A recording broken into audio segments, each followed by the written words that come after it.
25 प्रातः मुरली। ओम शांति। बाप दादा मधुबन। आज प्यारे बाबा कहे, मीठे बच्चे, श्रीमत ही तुमको श्रेष्ठ बनाने वाली है, इसलिए श्रीमत को भूलो मत। अपनी मत को छोड़ एक बाप की मत पर चलो। बाबा कहे, मीठे बच्चे, श्रीमत ही तुमको श्रेष्ठ बनाने वाली है, इसलिए श्रीमत को भूलो मत। अपनी मत को छोड़ एक बाप की मत पर चलो। श्रीमत के बोले दिए, श्रीमत चलते हैं। श्रीमत माने, श्रीमत के बोला है बाप। श्रीमत माने की, श्रीमत হচ্ছে বাবার উঙ্গলি, বাবার আঙ্গুল। শ্রীমত মানে বাবার আঙ্গুল। তো আমরা শ্রীমত ছেড়ে দেওয়া মানে কি হয়? বাবার আঙ্গুল ছেড়ে দেওয়া, বাবার হাত ছেড়ে দেওয়া। प्रश्न, पुण्य आत्मा बनने की युक्ति क्या है? उत्तर, पुण्य आत्मा बनना है तो सच्ची दिल से प्यार से एक बाप को याद करो। कर्मेंद्रियों से कोई भी विकर्म ना करो। सबको रास्ता बताओ। अपने दिल से पूछो, यह पुण्य हम कितना करते हैं? अपनी चेकिंग करो। ऐसी कोई कर्म ना हो जिसकी 100 गुना सजा खानी पड़े, तो चेकिंग करने से पुण्य आत्मा बन जाएंगे। तो बाबा कहे, मीठे बच्चे, श्रीमत ही तुमको श्रेष्ठ बनाने वाली है और श्रीमत में चलना है हमें। श्रीमत को भूलो मत। अपनी मत को छोड़, अपनी मत को छोड़, क्योंकि हम हर चीज में अपनी मत लगा देते हैं कि नहीं नहीं ये तो ठीक है। अपनी मत को छोड़ एक बाप की मत पर चलो। और श्रीमत मना, श्रीमत मना बाप की, श्रीमत में चलना मना बाप की उंगली पकड़कर चलना। और अगर हम श्रीमत छोड़ देते मना बाप के उंगली को छोड़ देते हैं। और पुण्य आत्मा बनने की युक्ति क्या है? तो बाबा कहते, पुण्य आत्मा अगर बनना है तो सच्चे दिल से, एकदम मन से, प्यार से बाबा को याद करो। और कोई उपाय ही नहीं है। अगर पुण्य आत्मा बनना है तो प्यार से बाबा को याद करो। और कर्मेंद्रियों से कोई भी विकर्म ना हो। कर्मेंद्रिय माना ये आँख, कोई बुरी दृष्टि ना हो। कान, कोई बुरा बात ना सुने। मुख से हम बुरी बातें ना कहें। इस जिह्वा से हम कोई ऐसी वस्तु ना खाए कि किसी का प्राण लेना पड़े, है ना। इन हाथों से कोई बुरा काम ना करें।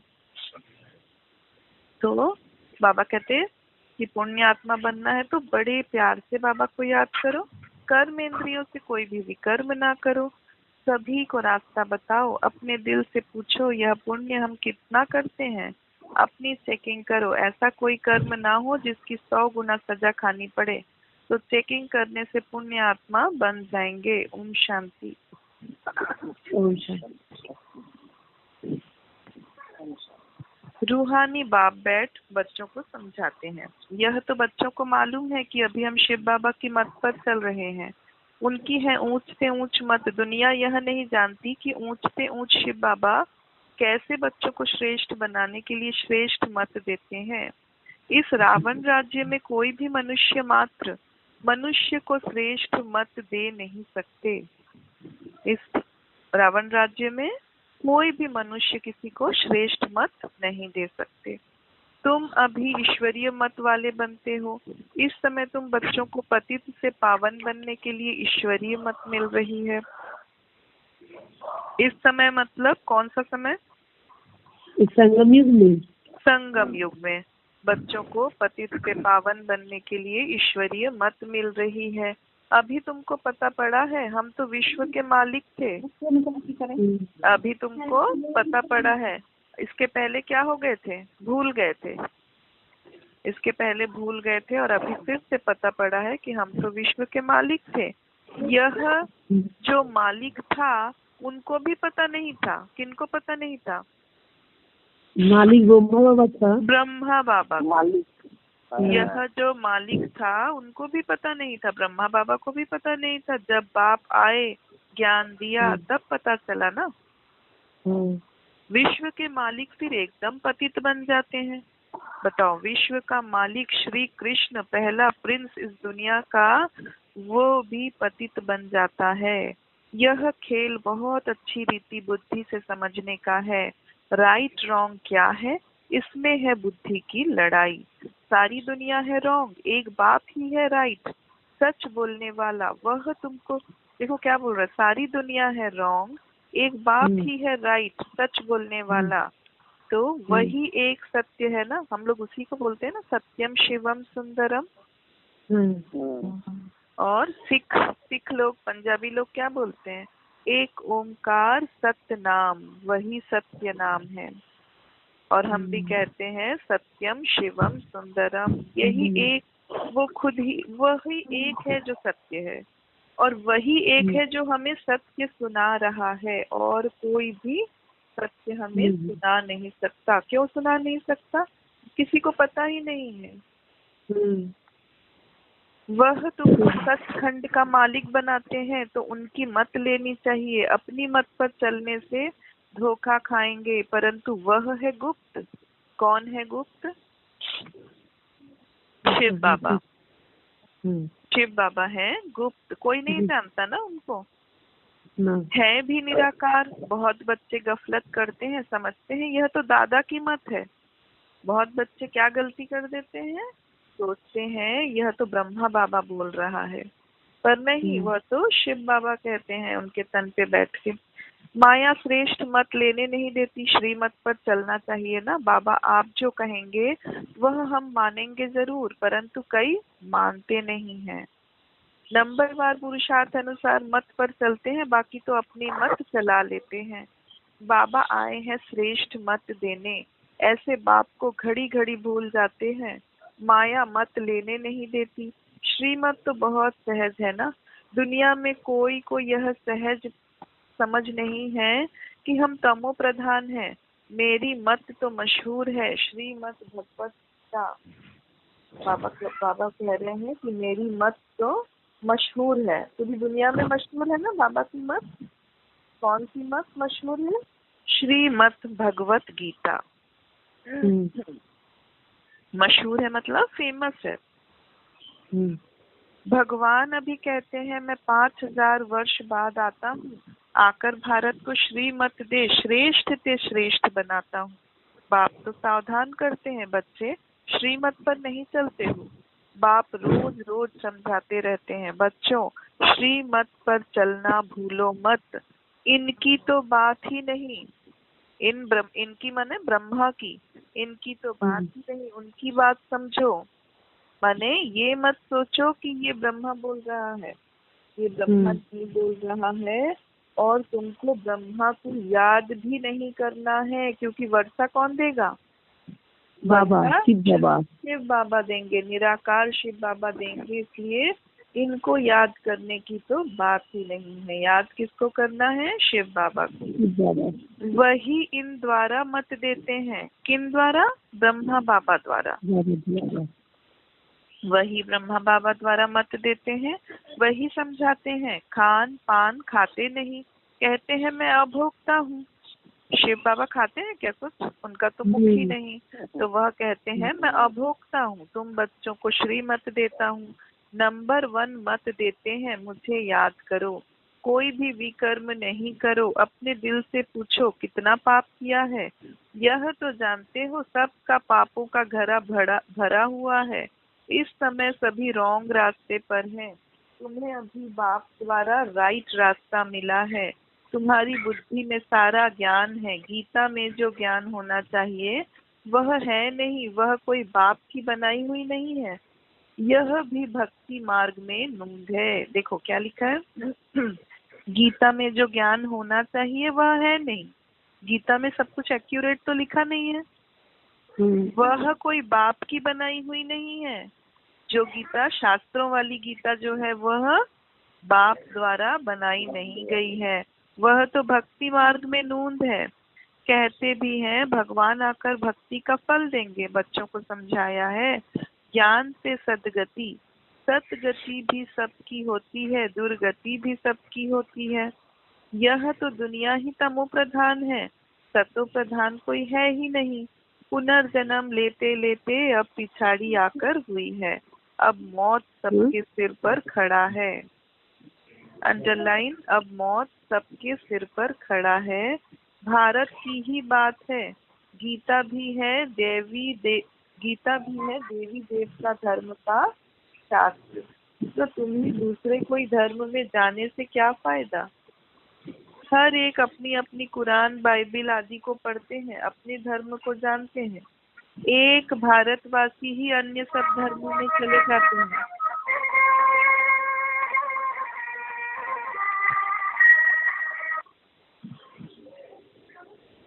क्या बोल रहे हैं बाबा। दूसरे कोई धर्म में जाने से क्या फायदा। अपनी अपनी जो गीता कौन से धर्म का शास्त्र है, देवी देवता धर्म का। तो दूसरे धर्म में जाने से क्या फायदा है। हर एक जो दूसरे दूसरे धर्म वाले हैं, जैसे इस्लाम वाले हैं, कुरान पढ़ते हैं, क्रिश्चियन है बाइबल पढ़ते हैं। वो क्यों पढ़ते हैं। वो अपना अपना शास्त्र क्यों पढ़ते हैं, क्योंकि वो अपने धर्म को जानते हैं। सिर्फ एक भारतवासी ही है जो दूसरे धर्मों में चले जाते हैं, और सब अपने अपने धर्म में पक्के हैं, है ना। जरा क्रिश्चियन तारा निजेदेर धर्म छाड़े ना, एकदम कट्टर। जरा मुस्लिम ताराओ निजेदेर धर्म छाड़े ना, एकदम कट्टर। धर्म छेड़े छेड़े कारा जाए, एक भारतवासी। एक भारतवासी ही अन्य सब धर्मों में चले जाते हैं, और सब अपने अपने धर्म में पक्के हैं। हर एक धर्म वाले की शक्ल आदि अलग है। बाप स्मृति दिलाते हैं, बच्चे तुम अपने देवी देवता धर्म को भूल गए हो। तुम स्वर्ग के देवता थे। हम सो का अर्थ भारतवासियों को बाप ने सुनाया है। बाकी हम आत्मा तो परमात्मा नहीं है। यह बातें तो भक्ति मार्ग के गुरु लोगों ने बनाई हैं। कि बोलते तुम स्वर्ग के देवता थे। हम सो का अर्थ भारतवासियों को बाप ने सुनाया है। मंदिरे लेखा থাকে দেখেছো सोहम, है ना। सोहम লেখা থাকে, हम सो বা सोहम। এটার মানে কি। এটার মানে তো এখন बाबा এসে বুঝিয়েছে। हम सो का अर्थ अभी बाबा आके समझाए हैं। पहले हमको पता ही नहीं था। पहले हम क्या सोचते थे, हम आत्मा ही परमात्मा है। लेकिन बाबा ने आकर बताया इसका अर्थ ऐसा नहीं है। हम जो ब्राह्मण है वही तो फरिश्ता बनेंगे। ब्राह्मण तो फरिश्ता। ब्राह्मण अभी ब्रह्मा से जो ज्ञान ले रहे हैं वो हम ब्राह्मण आत्माएं हैं, और ब्रह्मा द्वारा ज्ञान सुना रहे। शिव बाबा सुना रहे, निराकार शिव ब्रह्मा तन में आके ब्रह्मा द्वारा हमको ज्ञान सुनाते हैं। और जो यह ज्ञान को धारण करते हैं वह हुए ब्राह्मण। और ब्राह्मण जब ज्ञान लेकर के, ज्ञान धारण कर करके श्रीमत पे चल के संपूर्ण बनते हैं, तब वही ब्राह्मण फरिश्ता बन जाते हैं। इसलिए ब्राह्मण तो फरिश्ता, और यही फरिश्ता फिर सतयुग में देवता बनकर आते हैं। इसलिए फरिश्ता तो देवता। ब्राह्मण तो फरिश्ता, फरिश्ता तो देवता। तो हम सो का अर्थ भारतवासियों को बाप ने आकर सुनाया है। बाकी हम आत्मा सो परमात्मा नहीं है। पहले जो हम सोचते थे आत्मा सो परमात्मा, नहीं, गलत बात है। यह बातें तो भक्ति मार्ग के गुरु लोगों ने बनाई हैं। गुरु भी करोड़ों होंगे। स्त्री को पति के लिए कहते हैं कि यह तुम्हारा गुरु ईश्वर है। स्त्री के लिए बोलते हैं ना कि ये पति ही तुम्हारा परमेश्वर है। जबकि पति ही ईश्वर है, फिर है भगवान। हे राम क्यों कहती हो। बाबा पूछ रहे हैं, अगर पति ही तुम्हारा ईश्वर है तो फिर मुख से हे भगवान, हे राम ऐसे क्यों कहती हो। मनुष्यों की बुद्धि बिल्कुल ही पत्थर बन गई है। पत्थर मना, पत्थर क्या होता है। पत्थर के ऊपर जितना भी कील मारो, कील मने ना ना ना ना না না কি বলে, পেরেক। পাথরের উপরে যতই পেরেক, হ্যাঁ পেরেক ঠোকো, ওই পেরেক ভেতরে যাবে কি, যাবে না, है ना। तो पत्थर के ऊपर जितना भी कील ठोको वह कील अंदर नहीं जाएगा। इसलिए जिसका पत्थर बुद्धि है उसको कितना भी ज्ञान सुना लो वो अंदर धारण नहीं कर सकेगा। तो যার পাথরের উপরে পেরেক যতই মারো, পাথর পেরেক ডেকে যাবে কিন্তু ভেতরে ঢুকবে না। ওরকমই হচ্ছে কি যারা পাথর বুদ্ধি তাদের সাথে যতই বোঝাও সে এড়ে তর্ক করতে থাকবে কিন্তু মানবে না। तो बाबा बोलते कि मनुष्यों की बुद्धि बिल्कुल ही पत्थर बन गई है। यह खुद भी कहते हम भी ऐसे थे। यह खुद भी कहते, कौन कहते? ब्रह्मा बाबा। ब्रह्मा बाबा कहते हम भी तो ऐसे ही थे। आगे तो আমরাও বুঝতাম না না, এখন এসে বুঝেছি। तो बाबा बोलते हम भी ऐसे ही थे। कहाँ बैकुंठ का मालिक श्री कृष्ण और कहाँ फिर गांव का छोरा कह दिया। কোথায় ও बैकुंठের মালিক, স্বর্গের মালিক শ্রীকৃষ্ণ, আর কোথায় শাস্ত্রতে কি লিখে দিয়েছে গ্রামের গ্রামের একটা ছেলে গরু চড়াচ্ছে। तो बाबा बोलते श्याम सुंदर कहते हैं, अर्थ थोड़े ही समझते हैं। ओके, श्याम सुंदर बोले डाके किंतु माने बोझे ना। जे श्याम सुंदर क्यों कहते हैं? क्योंकि कलयुग में आकर पूरा काम चिता में बैठता है। कलयुग में आकर काम चिता में बैठ के काला बन जाता है, इसलिए श्याम कहते हैं। और यही फिर इसी यही जब भगवान आते हैं तो भगवान से सारा ज्ञान सुनकर अपने आप को संपूर्ण बनाकर, और जब वह सतयुग में उतरता है तो संपूर्ण पवित्र होता है, माना एकदम सुंदर होता है। इसलिए श्याम सुंदर कहते हैं। अभी बाप ने तुमको समझाया है जो नंबर 1 सुंदर वही नंबर लास्ट तमो प्रधान श्याम बना है। जो नंबर 1 सुंदर माना कृष्ण वही नंबर लास्ट तमो प्रधान श्याम बना है। तुम समझते हो हम सुंदर थे फिर श्याम बने हैं। 84 का चक्र लगाए अभी श्याम से सुंदर बनने के लिए बाप एक ही दवाई देते हैं। अंडरलाइन, फिर से सुनो, मन से एकदम ध्यान से सुनो। अभी बाप ने तुमको समझाया है जो नंबर 1 सुंदर वही नंबर लास्ट तमो प्रधान श्याम बना है। नंबर 1 सुंदर माना श्री कृष्ण, एकदम पवित्र, सबसे ज्यादा पवित्र। पवित्रता में जिसका नाम सबसे पहला आता हो वही फिर लास्ट तमो प्रधान श्याम बना है। तुम समझते हो हम सुंदर थे फिर श्याम बने हैं। कब सुंदर थे? सतयुग में, और अभी कलयुग में आकर श्याम बन गए हैं। 84 का चक्र लगाए अभी श्याम से सुंदर बनने के लिए बाप एक ही दवाई देते हैं। ये जो 84 का चक्र 84 बार जन्म लेते हैं उसमें अभी श्याम से सुंदर बनने के लिए बाबा एक ही दवाई देते हैं। कौन सी दवाई? याद की दवाई। हाँ, याद की दवाई। मुझे याद करो, तुम्हारी आत्मा पतित से पावन बन जाएगी, तुम्हारे जन्म जन्मांतर के पाप नाश हो जाएंगे। तुम जानते हो जब से रावण आया है तुम गिरते गिरते पाप आत्मा बने हो। यह है ही पाप आत्माओं की दुनिया, एक भी सुंदर नहीं। अंडरलाइन, यह है ही पाप आत्माओं की दुनिया, एक भी सुंदर नहीं। बाप बिगर सुंदर कोई बना ना सके। तुम आए हो स्वर्गवासी सुंदर बनने। अभी नरकवासी श्याम है क्योंकि काम चिता पर चढ़ काले बने हैं। बाप कहते हैं काम महाशत्रु है, इन पर जो जीत पाएंगे वही जगत जीत बनेंगे। बंद कर दो पुलिस।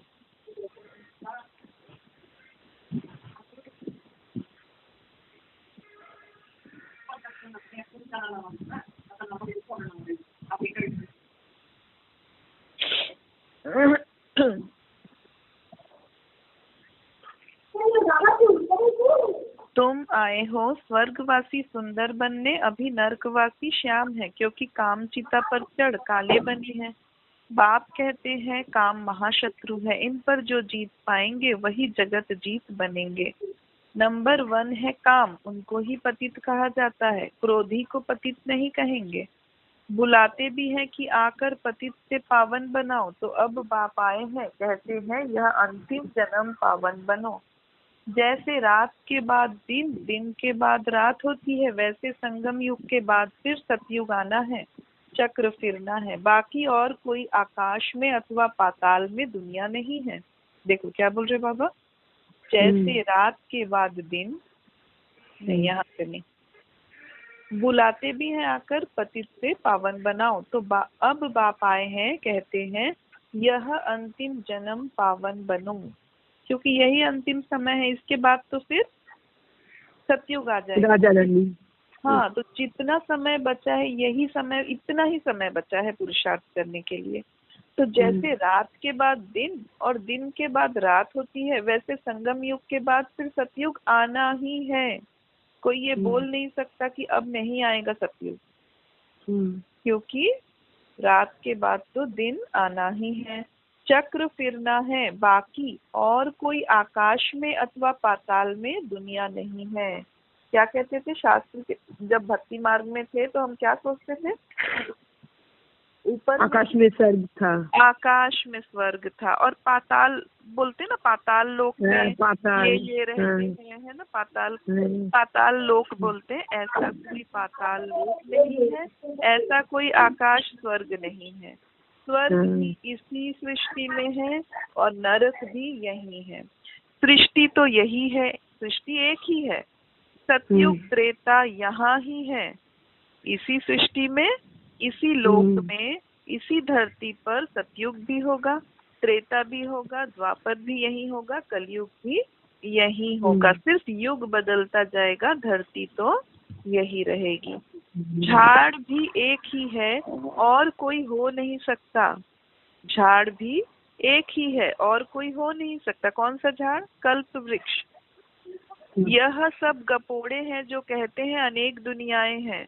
बाबा बोलते हैं कि यह सब गप मारते हैं, झूठ कहते हैं कि और भी अनेक दुनियाएं हैं, पाताल लोक, तो कोई कहता है चंद्र चांद में जाके घर बनाएंगे, कोई कहता है मंगल ग्रह में जाएंगे, तो बाकी सब बेकार की बातें हैं। और कहीं जीव नहीं रहेंगे, यही रहेंगे, यही एक जगह है। इसी धरती पर सतयुग आएगा, त्रेता आएगा, द्वापर, कलयुग, सब यही होगा। अब बाप सत्य बात सुनाते हैं। अब अपने अंदर देखो, हम कहाँ तक श्रीमत पर सतो प्रधान अर्थात पुण्य आत्मा बन रहे हैं। सतो प्रधान को पुण्य आत्मा, तमो प्रधान को पाप आत्मा कहा जाता है।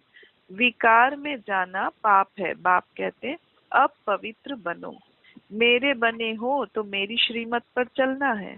मुख्य बात है कोई पाप नहीं करो। नंबर 1 पाप है विकार में जाना। फिर और भी पाप बहुत होते हैं, चोरी चकारी ठगी आदि बहुत करते हैं। फिर बहुतों को गवर्नमेंट पकड़ती है। अब बाप बच्चों को कहते तुम अपने दिल से पूछो, हम कोई पाप तो नहीं करते। ऐसे मत समझो हमने चोरी की व रिश्वत खाई तो यह बाबा तो जानी जाननहार है, सब जानते हैं। क्यों क्यों तो सेंटारे गিয়েও চুরি করে নেয়, है ना? এটা সত্যি দিদি। দেখো ভেতরের চুরি তো আমি কোনোদিনও জানি না, কিন্তু চটি জুতো তো চুরি করে যায়। তাই কিছু দেখো কি বলে বাবা, কখ কা চোর মানা লখ কা চোর, মানে এইটা তুমি বললে চলবে না যে আমি তো একটা ছুঁচ চুরি করেছি মাত্র। ছুঁচ চুরি করাও চুরি, আর হীরা মতি চুরি করাও চুরি, 1 টাকা চুরি করাও চুরি, আর লাখ টাকা চুরি করাও চুরি। চুরি তো চুরি চাহে। তাই জন্য বাবা বলে কখ কা চোর মানা লখ কা চোর। কেন বলে? কেন কি আজ 1 টাকা কাল 2 টাকা এমনি করতে করতে বড় অভ্যেস হয়ে যাবে। এটা বাবা কেন বলছে? কেন কি কারুর এটা চুরিটা কারুর সংস্কার হয়ে যায়, মানে ওর দরকার নেই, ওর বাড়িতে যে আমাকে টাকার দরকার আছে তা নয়, ওর ওটা সংস্কার তৈরি হয়ে গেছে কি আমি একটা কিছু জিনিস উঠিয়ে নিই, কোথাও গেছি তো ব্যাস একটা জিনিস তুলে নিই ওখান থেকে। হয়তো গাছের ফুল। আরে আমি তো যখন পড়াতাম আমি দেখেছি নার্সারি ক্লাসের একটা ছেলের এই অভ্যেস। এইটা ওর মা বলে গেছিল ভাগ্যি কি ওর একটা এরকম অভ্যেস আছে, ওকে খুব খেয়াল। রোজ দিন অন্য বাচ্চাদের পেন্সিল বক্স, খাতা, দেখো ওটা ওর সংস্কার তৈরি হয়ে গেছিল, ও নিয়ে যাবেই। ওটা বুঝিয়ে তারপর মানে দেখো নার্সারির বাচ্চা মানে 3 বছরের বাচ্চা, ওকে হ্যাঁ, হ্যাঁ। কে শিখিয়েতে হবে চুরি? কেউ শেখায়নি। ও পিছলা না। সংস্কার নিয়ে এসেছিল চুরির। আর যেটা কি ওর মা নোটিস করেছিল, আর ওর মা বলতো আমরা খুব মারি ওকে, পাশের বাড়ির বাচ্চাদের সাথে খেলতে যায়, ওদের বাড়ি থেকে কিছু চুরি করে নিয়ে চলে আসে। তো আপনারা খেয়াল রাখবেন, ওইটা আমরা ধ্যান রেখে রেখে রেখে ওকে বুঝিয়ে বুঝিয়ে 1 বছর 2 বছর পরে ও ঠিক হয়ে গেল, পুরো ঠিক হয়ে গেল। আরে ওরা তো বাচ্চা, আর বড় মানুষেরও অভ্যাস আছে। বড় মানুষ, এইটাই আমি বলছি, সংস্কার এটা জরুরি না। চুরি হ্যাঁ দিদি, এটা ঠিকই বলেছে, একটা সংস্কার। এটা সংস্কার। আমার ছেলেও দিদি একদিন দোকান থেকে চকলেট এরকম চুরি করে পকেটে ঢুকিয়ে দিয়েছিল জানো। হ্যাঁ, এবার বাড়িতে এসে দেখছি ওর পকেটে এত বড় চকলেট। তখন আমরা বলছি কোথায় ছিলি, তখন আর বলে না।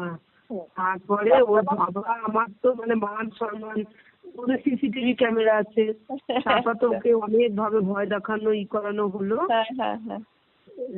ওর বাবা বলছে আমি দোকানে যাই, আমি টাকা দিয়ে আসি। আমি বলছি দেখো সবাইকে রটাবে নাকি, মানে কি বিপদে পড়ে গেছিলাম সেই দিনটা। দেখো একটা জিনিস হয়, দেখো যেটা তুমি বলছো ওটা তো একদিন করেছে, মানে ওটা ভুলবশত বাচ্চার যে বাচ্চা বুদ্ধি হিসেবে করে ফেলেছে।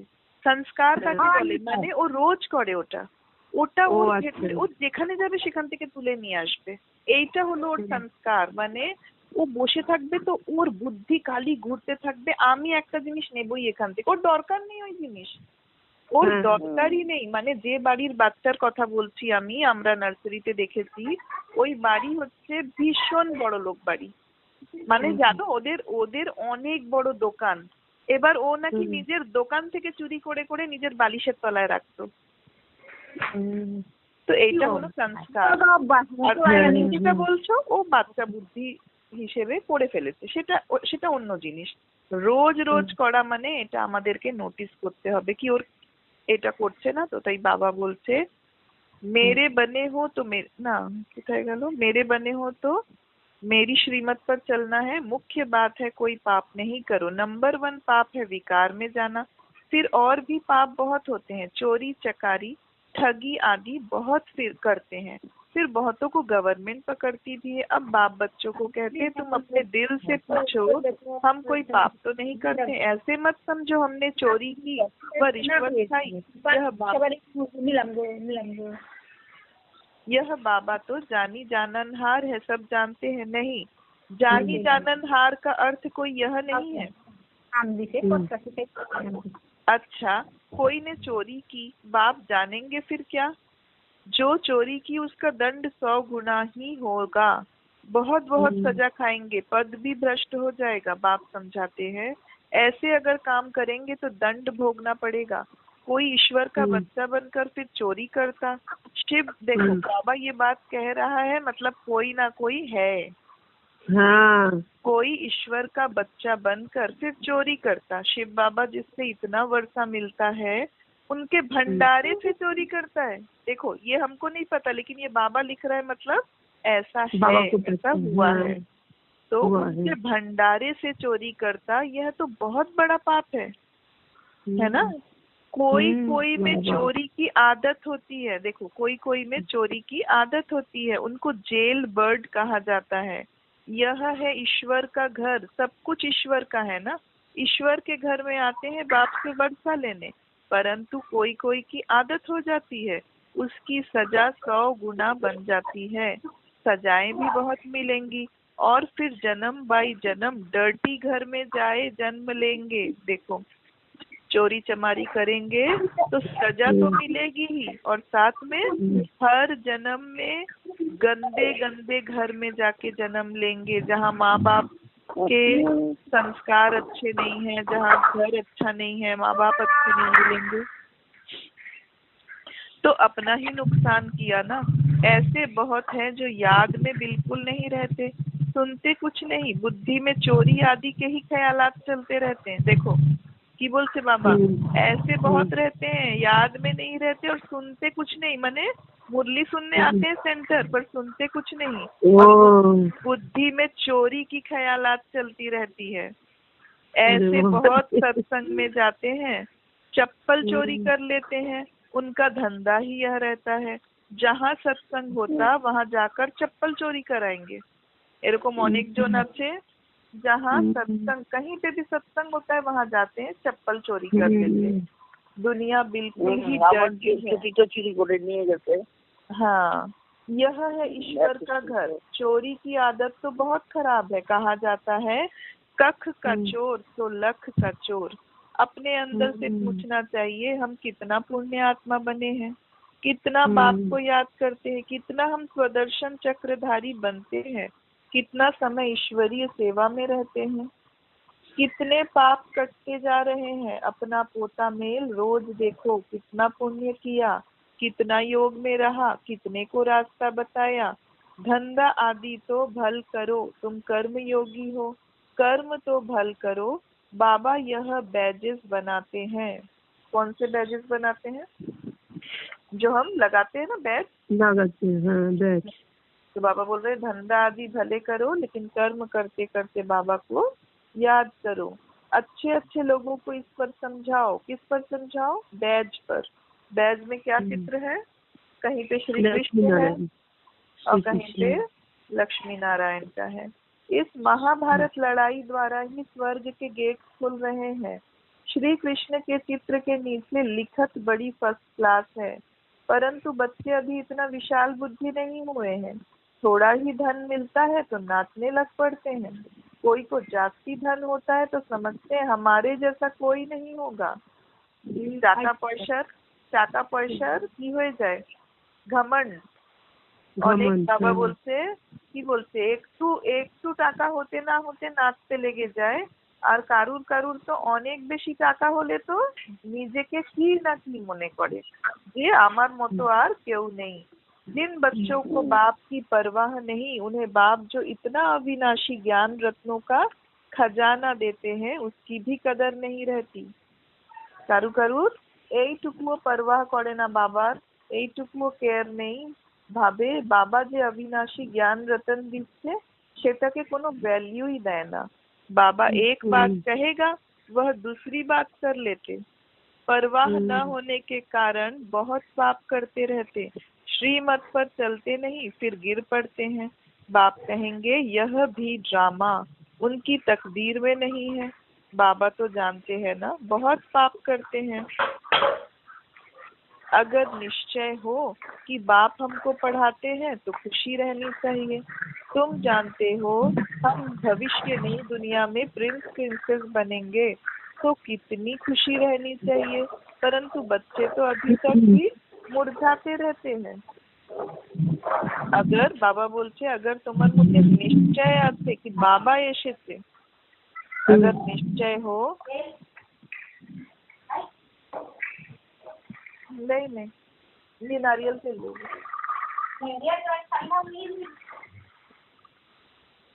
अगर तुमको निश्चय है कि बाप आए हैं, बाप आकर पढ़ा रहे हैं, तो खुशी रहना चाहिए।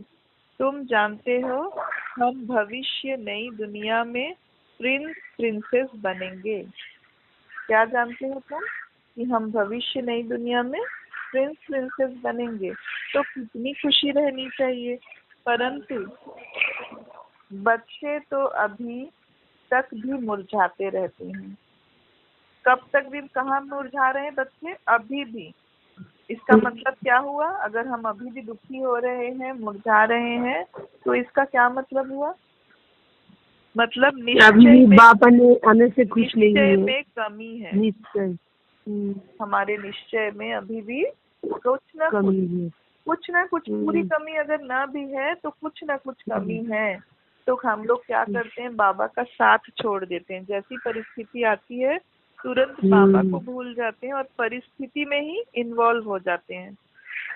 तो इसीलिए वो परिस्थिति बहुत बड़ी लगती है और हम रोने लगते हैं, दुखी हो जाते हैं। वह अवस्था ठहरती नहीं है। बाबा ने समझाया है विनाश के लिए रिहर्सल भी होगी, कैलमिटीज भी होगी, भारत को कमजोर करते जाएंगे। देखो, विनाश के लिए रिहर्सल होगी, कैलमिटीज होंगी, भारत को कमजोर करते जाएंगे। एक एक दिने যেই এক একটা রোग হবে, লাখে লাখে লোক মরবে, তো মন বুদ্ধি থেকে তো সবাই এমনিতেই একটু একটু কমজোর হয়ে যাবে কিনা? করোনা টাইমে কিরকম হয়ে গেছিল, সবাই ভয়ে, সকলের ভয় মনে। तो बाप खुद कहते हैं यह सब होना ही है, नहीं तो विनाश कैसे होगा। बर्फ की बरसात पड़ेगी, फिर खेती आदि का क्या हाल होगा। इको হচ্ছে না আমার আওয়াজটা भैया? हेलो। बर्फ की बरसात पड़ेगी, फिर खेती आदि का क्या हाल होगा। যখন বৃষ্টি হবে তো কি পড়বে? বরফ। বরফ পড়লে কি হবে? খেতি যেটা করছে সেটা তো নষ্ট হয়ে যাবে, ফসলগুলো সব নষ্ট হয়ে যাবে। लाखों मरते रहते हैं, कोई बतलाते थोड़े ही हैं। तो बाप मुख्य बात समझाते हैं कि ऐसे अपने अंदर जांच करो, मैं कितना बाप को याद करता हूँ। बाबा आप तो बड़े मीठे हो, कमाल है आपकी, आपका फरमान है मुझे याद करो तो 21 जन्म के लिए कभी रोगी नहीं बनेंगे। अपने को आत्मा समझ बाप को याद करो तो मैं गारंटी करता हूँ सम्मुख बाप तुमको कहते हैं, तुम फिर औरों को सुनाते हो। मुझे याद करो तो 21 जन्म के लिए कभी रोगी नहीं बनेंगे। अपने को आत्मा, कौन से 21 जन्म? सतयुग और त्रेता। अपने को आत्मा समझ बाप को याद करो तो मैं गारंटी करता हूँ सम्मुख बाप तुमको कहते हैं, तुम फिर औरों को सुनाते हो। बाप कहते मुझ बाप को याद करो, बहुत प्यार करो, तुमको कितना सहज रास्ता बताता हूँ पतित से पावन होने का।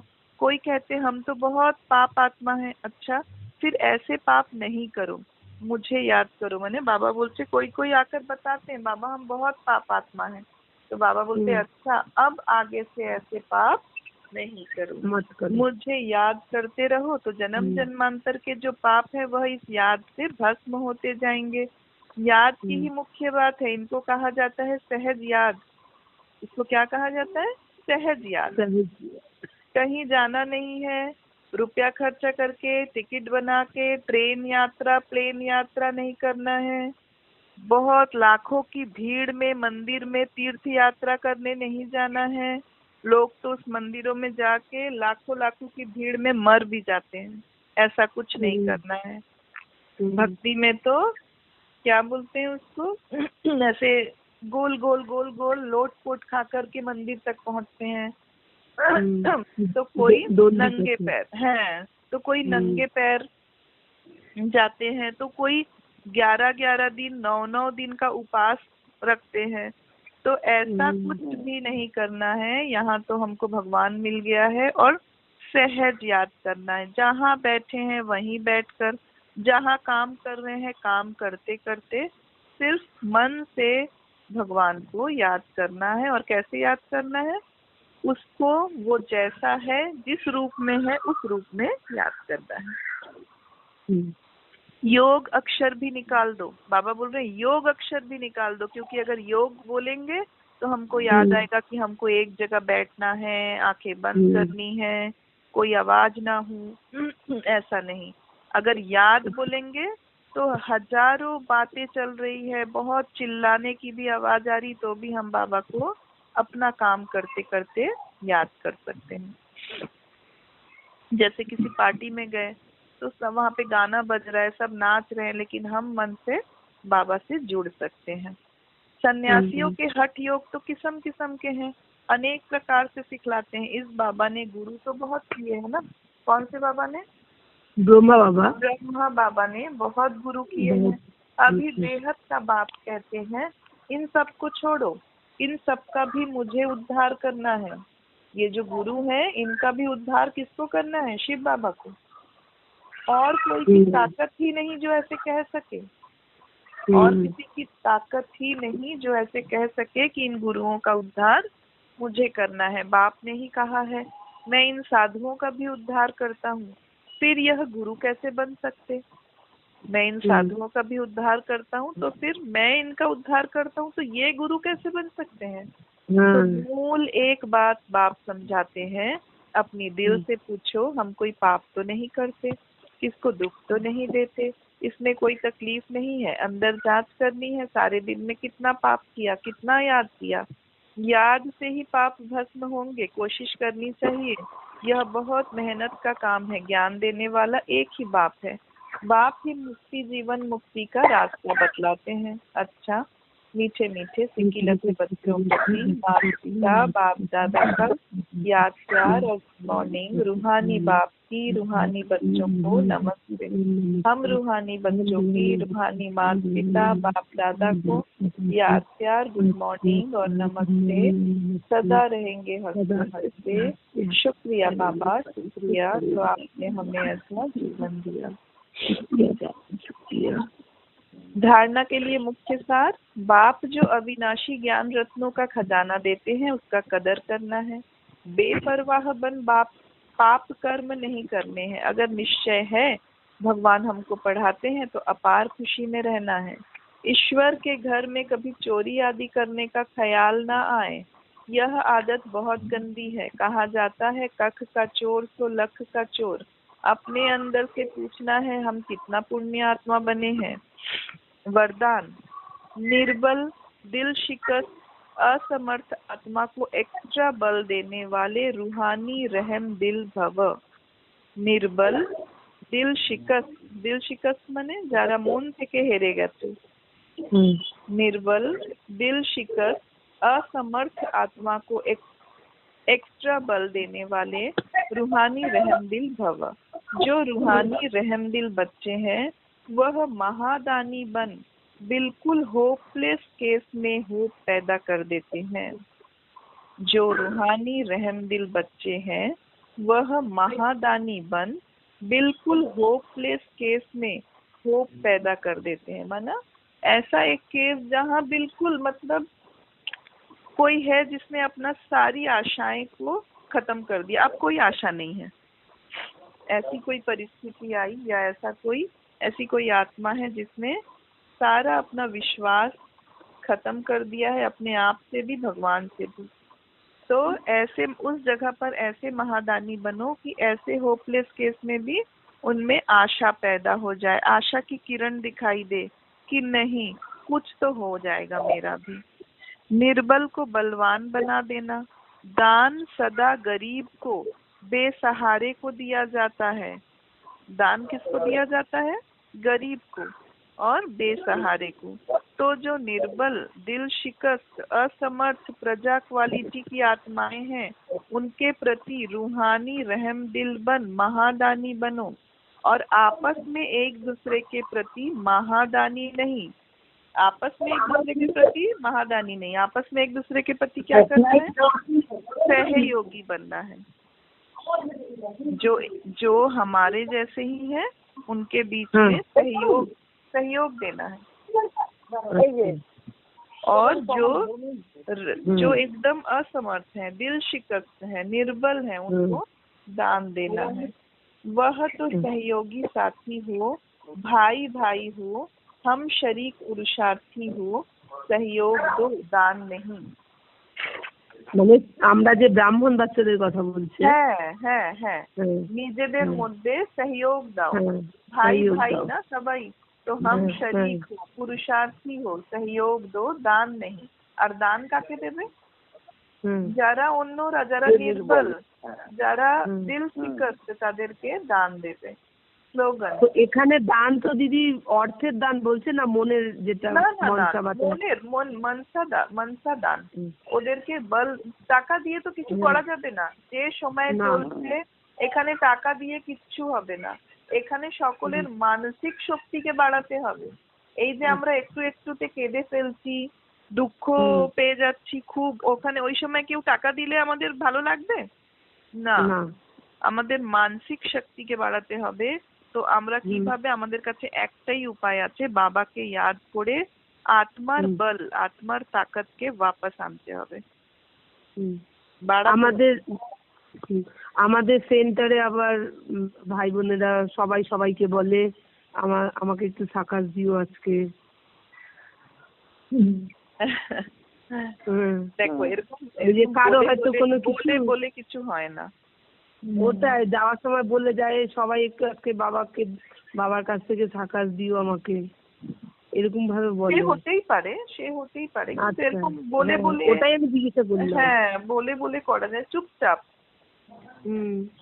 যদি আমি তোমাকে বলি যে আমি না আজকে আজকে তোমাকে দিচ্ছি, কালকে তোমাকে দিচ্ছি, এরকম হয় না। চুপচাপ নিজে আমি কিছু দেখলাম, হ্যাঁ, তারপর এটা তো ভাবলাম, কোনোদিন আমিও শুনিনি।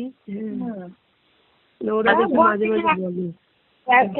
ওটা তো বলবে মুখে, মানে আমার আশীর্বাদ করবে, আমরা এটা তো ওই হতেই আশীর্বাদ। পারে কি কারুকে যাকে আমরা জানি যে ও আমার আমার থেকে অনেক উঁচু পুরুষার্থে, তো আমরা বলতেই পারি কি দিদি একটুখানি আমাকে সাকাশ দিও, আমি খুব আমার নিচটা ফিল হচ্ছে, লো ফিল হচ্ছে, এরকম বলা যায়। কিন্তু রোজ রোজ হ্যাঁ, তুমি আমাকে দাও, আমি তোমাকে সব বলে বলে করার জিনিস নয় সাকাশ। না না না। अच्छा स्लोगन, सदा एक बाप के श्रेष्ठ संग में रहो तो और किसी के संग का रंग प्रभाव नहीं डाल सकता। আমরা বাবাকে ছেড়ে দিই বলেই তো খুব দুঃখী হয়ে যাই কথায় কথায়। তো বাবা বলছে सदा एक बाप के श्रेष्ठ संग में रहो तो और किसी के संग का रंग प्रभाव नहीं डाल सकता। अव्यक्त इशारे रूहानी रॉयल्टी और प्योरिटी की पर्सनालिटी धारण करो। प्योरिटी के साथ साथ चेहरे और चलन में रूहानियत की पर्सनालिटी को धारण करो। इस ऊंची पर्सनालिटी के रूहानी नशे में रहो। अपनी रूहानी पर्सनालिटी को स्मृति में रख, अपनी रूहानी पर्सनालिटी को स्मृति में रख, सदा प्रसन्न चित्त रहो तो सब प्रश्न समाप्त हो जाएंगे। अशांत और परेशान आत्माएं आपकी प्रसन्नता की नजर से प्रसन्न हो जाएंगी। কি বলছে কি যদি নিজের রুহানি পার্সোনালিটিকে মনে রাখবে যে আমি আত্মা, তো সবসময় খুশি থাকবে। আর তোমার খুশি দেখে তোমার নিচে যারা রয়েছে তোমার প্রজারা তোমাকে খুশি দেখে তোমার নজর থেকে মানে কি হবে, তোমার থেকে খুশির ভাইব্রেশন যাবে, তো ওরাও খুশি হবে। ঠিক আছে, ওম শান্তি।